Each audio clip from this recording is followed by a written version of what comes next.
دوستو آج کی اس ویڈیو میں ہم پیش کرنے جا رہے ہیں ایک ایسا واقعہ جسے سن کر آپ بھی حیرت زدہ رہ جائیں گے۔ یہ واقعہ ہے شیخ عبد القادر جیلانی رحمۃ اللہ علیہ اور ایک تندور والے کا جس کا آٹا سونے میں تبدیل ہو گیا۔ تو میرے پیارے دوستو یہ واقعہ شیخ عبد القادر جیلانی رحمۃ اللہ علیہ نے خود بیان فرمایا ہے، اس لیے میری آپ سب سے گزارش ہے کہ ہماری اس ویڈیو کو اینڈ تک ضرور دیکھیے گا تاکہ آپ بھی یہ جان سکیں اور شیخ عبد القادر جیلانی کی رب نے کیسے مدد فرمائی۔ پیارے دوستو شیخ عبد القادر جیلانی رحمۃ اللہ علیہ فرماتے ہیں کہ ایک بار کا ذکر ہے کہ جب میں بغداد شریف میں تھا اور زمانہ طالب علمی میں تعلیم حاصل کر رہا تھا، جب میں اپنے گھر کو چھوڑ کر بغداد شریف آیا، جو دینار میری والدہ ماجدہ نے مجھے دیے تھے وہ بھی ختم ہو چکے تھے، جس کی وجہ سے مجھے کافی مشکلات اور آزمائشوں کا سامنا کرنا پڑا تھا اور کئی روز مجھے کھانے کے لیے کچھ بھی نہ ملا۔ اب ایسا حال تھا کہ کس کے آگے ہاتھ پھیلائیں، اللہ کے سوا کس سے مانگے، مدد تو صرف اللہ تبارک تعالیٰ کے در سے ہی ملتی ہے۔ مجھے شرم آتی تھی کہ میں کسی سے کچھ کہوں یا کسی سے کچھ بھی مانگوں یا پھر کسی سے یہ بھی کہوں کہ مجھے بھوک لگی ہے کہ کیا مجھے کھانے کے لیے روٹی مل سکتی ہے، مگر اس ویرانے سے جنگل میں کچھ مل جاتا تو یہ اللہ تبارک تعالیٰ کی جانب سے ہوتا، مگر کسی انسان کے آگے آ کر شرم سے سر جھکانا یہ منظور نہ تھا۔ اور قرض تو میں لینا نہیں جانتا تھا کہ کسی سے کیا قرض لوں، کہ کسی کو کیا کہوں کہ مجھے کھانے کے لیے کچھ دے دو، لیکن کیا کریں، اس ویرانے سے اس جنگل میں کچھ بھی نہیں مل رہا تھا۔ ہاں ایسا حال تھا کہ آنتوں سے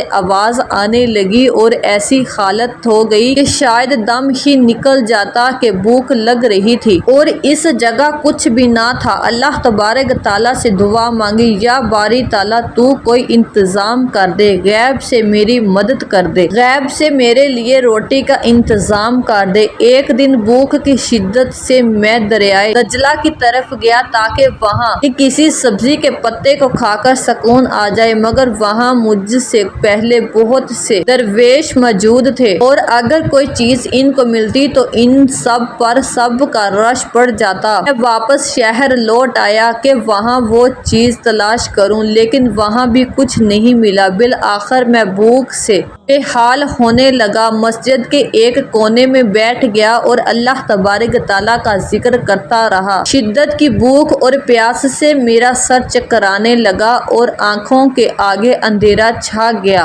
کہ اٹھنا مشکل ہو گیا تھا۔ فاقہ اتنا بڑھ گیا کہ جسم میں جان نہ بچی۔ تبھی غیب سے ایک آواز آئی، اے عبد القادر، اب آپ برداشت نہیں کر سکو گے، اٹھو اور کسی سے قرضہ لو اور کسی سے قرضہ لے کر اپنے لیے روٹی لاؤ۔ آپ کو یہ بات منظور نہیں تھی کہ آپ کسی سے قرضہ لیں، لیکن بھوک کی شدت اتنی زیادہ تھی کہ آپ نے مجبور ہو کر اپنے قدم شہر کی طرف دوبارہ بڑھا دیے۔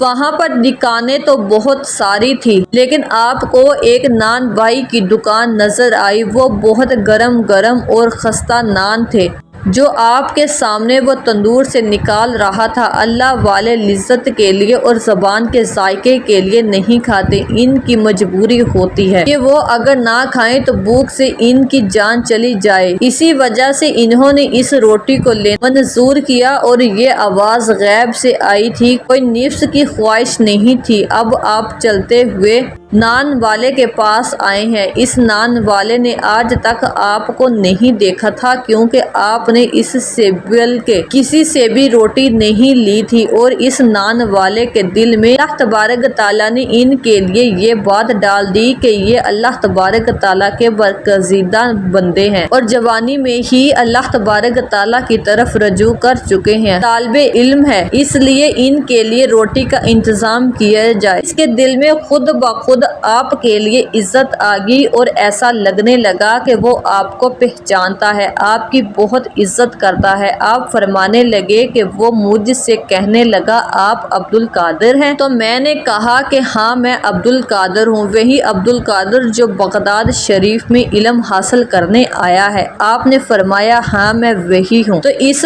نان والے بھائی نے کہا کیا لینا چاہتے ہیں؟ میں نے کہا اگر میں روز تم سے ایک نان لوں تو کیا تم مجھے دو گے؟ مجھے بہت بھوک لگی ہوئی ہے اور بھوک سے میرا برا حال ہے، اور اتنی بھوک ہے کہ بھوک سے مجھے اللہ تبارک تعالیٰ کا ذکر نہیں کیا جا رہا۔ نان بھائی کہنے لگا ارے ارے آپ کیسی باتیں کرتے ہیں، یہ تو سب آپ کا ہے، ایک نان کیا آپ تو پوری دکان ہی لے لیں، مجھے کوئی اعتراض نہیں ہوگا۔ لیکن میں نے کہا کہ نہیں، مجھے صرف ایک نان چاہیے اور روزانہ مجھے 1 یا 1.5 نان دے دیا کرنا، اور جب بھی میرے پاس پیسے ہوں گے تو میں تمہارا قرضہ لوٹا دوں گا، کیونکہ میں اپنے سر پر کوئی بھی قرضہ نہیں رکھتا۔ نان والے نے کہا حضرت مجھے کوئی مسئلہ نہیں، میں نے آپ سے کہہ دیا ہے کہ یہ سب آپ ہی کا ہے، جتنا دل چاہے آپ لے سکتے ہیں۔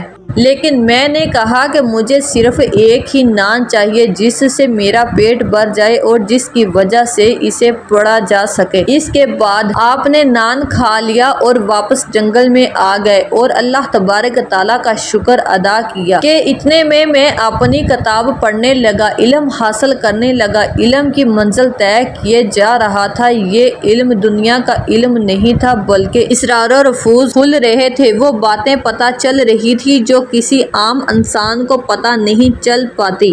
یقیناً یہ وہ علم تھا جس سے دنیا اور انسانیت کو فائدہ پہنچنے والا تھا۔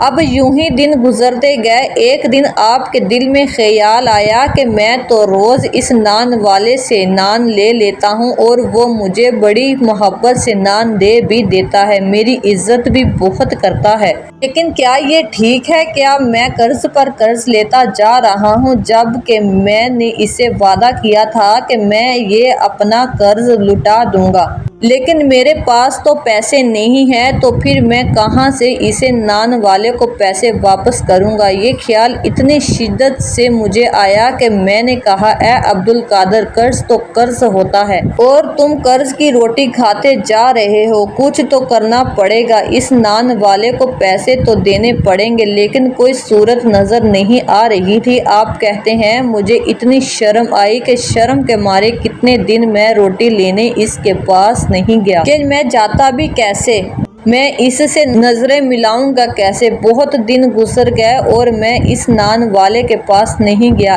ایک دن میں سوچ رہا تھا کہ اس کا قرض میں کیسے لوٹا پاؤں گا کہ غیب سے ایک آواز آئی اور کہنے والا کہہ رہا تھا کہ اے عبدالقادر آپ کی روٹی کا قرض اتارنے کا ذمہ اللہ تبارک تعالیٰ نے لیا ہے، آپ اس بات کی فکر کیوں کرتے ہیں؟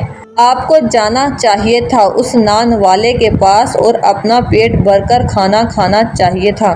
تو آپ نے کہا کہ میں تو یہ سوچ کر ہی شرم کھا گیا کہ قرض کی روٹی میں کیوں کھاؤں، اب میں وہاں نہیں جاؤں گا، میں نے یہ فیصلہ کیا ہے کہ اس نان والے سے روٹی نہیں لوں گا اور اس کے پاس نہیں جاؤں گا۔ اتنے میں فوراً غیب سے آواز آئی اے عبدالقادر جیلانی قرض کی ادائیگی کرنے تو جانا ہی پڑے گا، اللہ تبارک تعالیٰ آپ کو بہت چاہتا ہے، آپ پر کسی کا کوئی قرض نہیں ہے، آپ اس کی فکر نہ کریں، آپ کے قرض کو لوٹانے کی ذمہ داری خود اللہ تبارک تعالیٰ نے لی ہے جو تمام خزانوں کا مالک ہے، جو بادشاہوں کا بادشاہ ہے، آپ کی ذمہ داری تو صرف اس کے ہاتھ میں ہے، آپ کیوں فکر کرتے ہیں، آپ کیوں پریشان ہوتے ہیں؟ آپ نے کہا کہ میں روٹی کا قرض کیسے ادا کروں گا؟ غیب سے آواز آئی اے عبدالقادر جیلانی آپ اس جگہ پر جاؤ جو ہم آپ کو بتا رہے ہیں، بغیر کسی سے بات چیت کیے وہاں جو بھی چیز ملے گی وہ اٹھا لینا اور اس سے نان والے کا قرضہ اتار دینا۔ آپ نے فرمایا کہ میں بتائے ہوئے مقام پر پہنچا، وہ جگہ آبادی سے بہت دور تھی، وہاں ویرانہ ہی ویرانہ تھا، کسی کا بھی وہاں پر آنا جانا نہیں تھا۔ میں نے دیکھا دور ایک تھیلا چمک رہا ہے، اس تھیلے کے پاس گیا اور کھول کر دیکھا تو وہ آٹے کا تھیلا تھا اور کوئی معمولی آٹے کا تھیلا نہیں نہیں تھا بلکہ لگ رہا تھا کہ تازہ آٹا پیس کر تھیلے میں بھرا گیا ہے۔ آپ رحمت اللہ علیہ نے فرمایا میں دل ہی دل میں بہت خوش ہوا اور دل کو اطمینان ہو گیا۔ میں نے اس آٹے کے بھرے ہوئے تھیلے کو اٹھایا اور نان والے کے پاس آ گیا جس نے کہا حضور یہ کیا؟ میں نے کہا خود دیکھ لو۔ وہ بھی اس کو آٹے کا تھیلا سمجھ رہا تھا، پر جیسے ہی اس نے آٹے کا تھیلا کا منہ کھولا وہ مارے حیرت کے اس نے چیخ نکل گئی۔ وہ پریشان ہو گیا، کہنے لگا یہ کیا؟ میں نے کہا کہ تم نے کیا دیکھا؟ تم نے اس تھیلے کے اندر کیا دیکھا؟ حضور یہ آٹے کا تھیلا نہیں ہے بلکہ اس کے اندر تو سونا ہی سونا ہے۔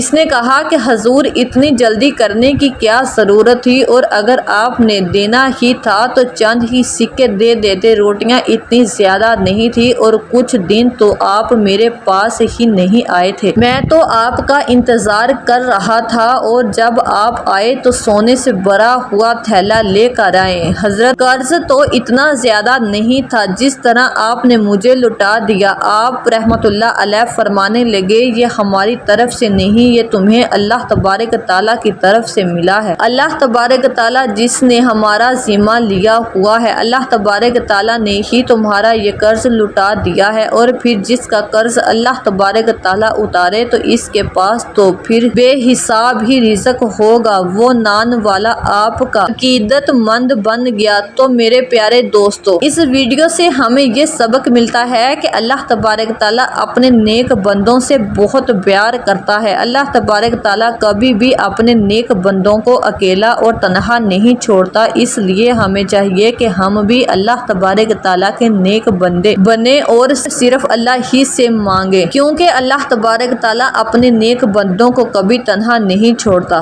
اللہ تبارک تعالیٰ ہم سب کو اپنے حفظ و ایمان میں رکھے اور ہمیں صرف ایسی سے مانگنے کی توفیق عطا فرمائے، آمین یا رب العالمین۔ امید ہے کہ آپ سب کو ہماری آج کی ویڈیو پسند آئی ہوگی۔ اگر آپ کو ہماری ویڈیو پسند آئی ہو تو ہماری ویڈیو کو لائک اور شیئر ضرور کیجیے گا۔ اس طرح کی ہماری ویڈیو دیکھنے کے لیے ہمارے چینل کو ضرور سبسکرائب کریں۔ شکریہ۔